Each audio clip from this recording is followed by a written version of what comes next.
আসসালামু আলাইকুম। আমাদের কাছে সবচেয়ে প্রিয় হচ্ছে আমাদের সন্তান। সেই সন্তান যখন ছোট থাকে তখন আমরা প্রায় সব বাবা-মাই চিন্তিত থাকে একটা সমস্যা নিয়ে। সেটা হচ্ছে যে আমার সন্তান কিছু খায় না।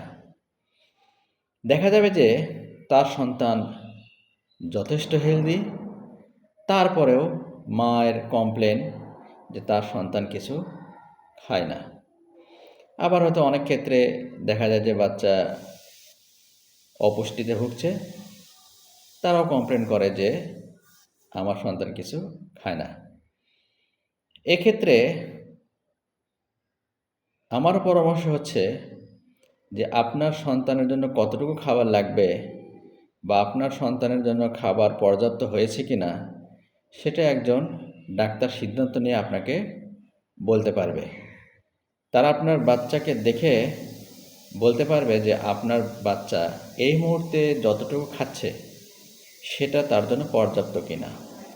যদি পর্যাপ্ত হয় তাহলে তাকে আর জোরাজুরি করার দরকার নাই। আর যদি অপর্যাপ্ত হয় তাহলে সেই বাচ্চাকে অতিরিক্ত খাবার দিতে হবে, কিন্তু সেই খাবারটা দেওয়ার জন্য বিশেষ কিছু পদ্ধতি আছে। আপনি যদি আপনার বাচ্চাকে সারাদিন খাবার নিয়ে বিরক্ত করেন বা খেতে তাকে শাসন করেন বা খেতে বলেন বা খাওয়ার জন্য পিড়াপিড়ি করেন, তাহলে কিন্তু সে বাচ্চা খেতে চাইবে না।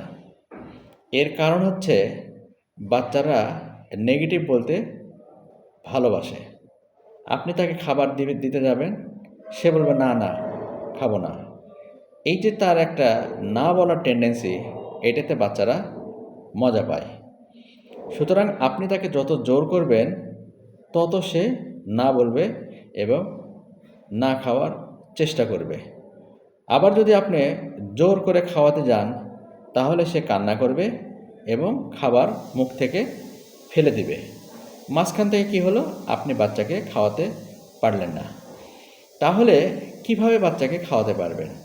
এক্ষেত্রে সবচেয়ে সহজ উপায় হচ্ছে বাচ্চা তার স্বাভাবিক কাজকর্ম যখন করে, অর্থাৎ খেলাধুলা করে, হাঁটাচলা করে বা বসে থাকে বা যাই করুক, সেই সময় কিছু খাবার নিয়ে তার সামনে দিয়ে রাখবেন এবং দেখা যাবে যে ওই বাচ্চা যে খাবারটা সামনে দিয়ে রাখছেন সেখান থেকে কিছু খাবার টুকটুক করে তুলে মুখে দিবে এবং হয়তো বেশিরভাগ ক্ষেত্রে অধিকাংশ খাবারই সে নষ্ট করবে।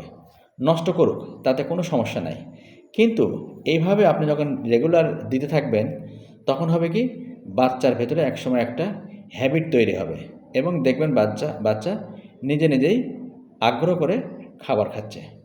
আশা করি আপনারা আপনাদের বাচ্চাদেরকে এই পদ্ধতি অবলম্বন করে খাওয়াবেন এবং খাওয়ানোর যন্ত্রণা থেকে মুক্ত থাকবেন এবং আপনার বাচ্চা সুস্থ স্বাভাবিক থাকবে ইনশাআল্লাহ।